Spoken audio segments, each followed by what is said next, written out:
absolutely beautiful. Absolutely stunning. About 15, 20 years younger than what she did now. She's literally there going, "Way, well done, you're not a growler anymore." Yeah, we can have the curtains open at home. Someone else can bring the milk in. Hey! She does. If you see the picture before, she does look a lot better. Yeah, she does look better. yeah. I mean, she cries through her ears now, but you know. Now we're going to move on to a show that you love. You're not only love, you're obsessed by it. I am. Yeah. It's Neighbours. I just love Neighbours. Genuinely, I am. I've watched Neighbours since it first... The reason I first watched it was I was working as a stand-up at the time, and it used to be on at 10:15, which is about the time you'd want to be getting up. And I absolutely loved it. I still love it. Nothing ever goes wrong in Neighbours that can't be fixed. It's where I want to live. It's just heaven. Ramsey Street is heaven.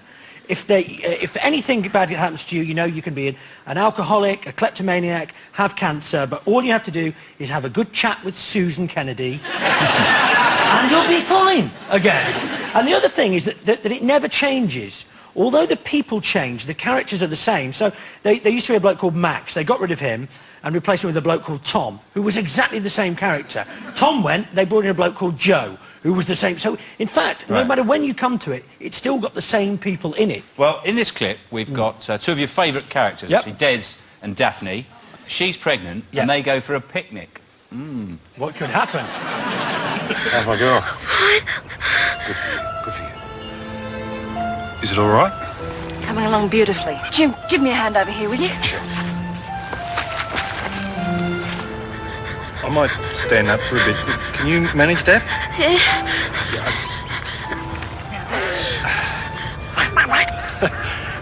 Nice place to be born, this. Couldn't think of a better place myself. Well, except for a hospital. Is that it? Certainly is. Well done. Yes?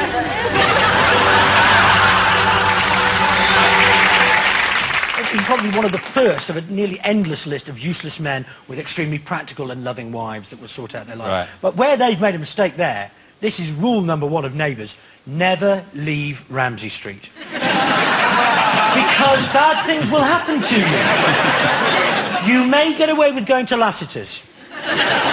Usually you'll be all right there. Do not, under any circumstances, go to Eden Hills. And certainly never go to Oakie. Oakie's out in the countryside. If people go to the countryside, always the following things will happen. Their car will break down. There will be no coverage on their phone. And shortly before the credits arrive, they will be lying at the bottom of a ravine with an injured ankle so they can't get to the road to find help. I've never watched Neighbours. I've watched people watching Neighbours. Yeah. And found it a bit disturbing, actually. They look like they're on medication. Well, no, but that's one of the joys. I mean, that's one of the joys of those sort of programmes. The same with Diagnosis Murder. That you can be watching them and actually you can do anything else. And it doesn't really matter because there's so little plot that you're very unlikely to miss anything. Des and Daphne, of course, were great favourites. That was the first really racy storyline, was Daphne was a stripper.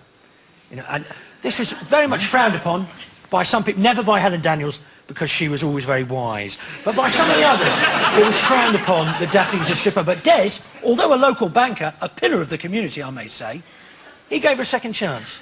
And he loved her. He loved that girl. Did he? He loved that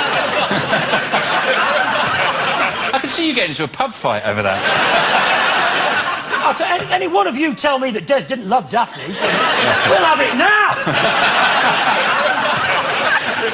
We'll be back with more of Nick Hancock's TV Heaven and Hell after the break.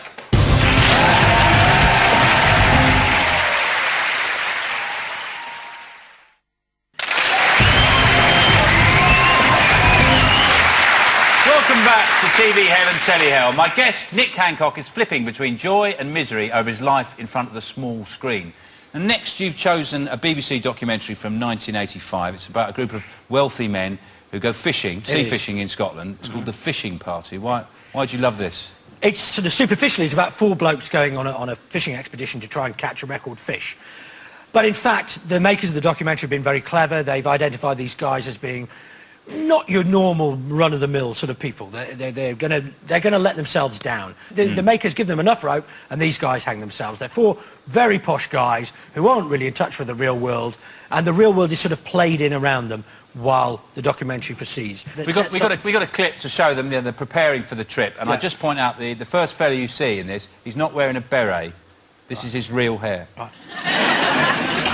He's got a lunatic fellow there, so he wants to go for he's very keen on fishing. He wants to go for the catch a record-sized fish. The oldest of the friends, John Buckland, claims his main interest is to make money. Robert Hutchinson, the only bachelor, supports an expensive lifestyle by private means and no job.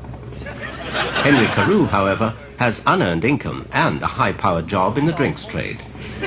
While Guy Cheney, tiring of life in the city, has secret hopes of becoming a best-selling author. I think one thing we know now is Guy Cheney never became a best-selling author. Yeah, but that's the type of men they're The type of men they were, you know, and that was quite alien to me. 1985, I hadn't met many people like that. It was a completely different world. 1985 was quite a volatile time, if you remember. It was the time of the riots. But what really fascinates me is, I'm presuming that they had other friends, and you'd have thought that when they said, look, we're going to make a documentary about going on our fishing trip to Scotland, that some of their friends would have gone, I think it's a bad idea. You know, that we're not quite so sure as you are that you're going to come across all that well. We're going to see one of the men here, Guy Cheney, who I think is possibly one of the most unpleasant men I've ever seen on television, actually. That's you probably back to your line now. Is it that long way down? It's well down this gut, I think. It's just here. Here it is. I'll get my pliers. Open up. Dental treatment. Dentist. I believe discipline is very important. He will need discipline. If he's anything like me, well, anyway. I feel quite firmly on this. I think corporal punishment must be... Sorry, capital punishment must be reintroduced as a deterrent. It must be.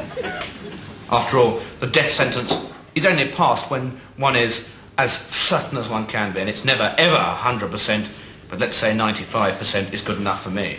Probably in most cases 90% is good enough for me. As far as hanging, in fact, probably I might even do it myself. If pushed.